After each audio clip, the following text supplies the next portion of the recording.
أعوذ بالله من الشيطان الرجيم.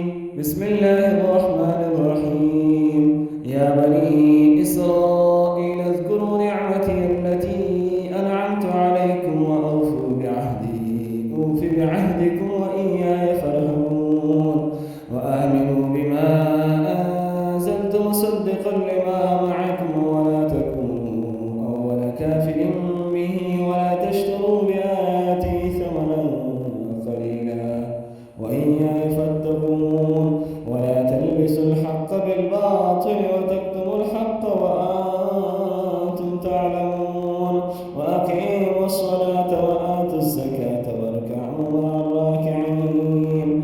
أتأمرون الناس بالبر وتنسون أنفسكم وأنتم تتلون الكتاب أفلا تعقلون واستعينوا بالصبر والصلاة وإن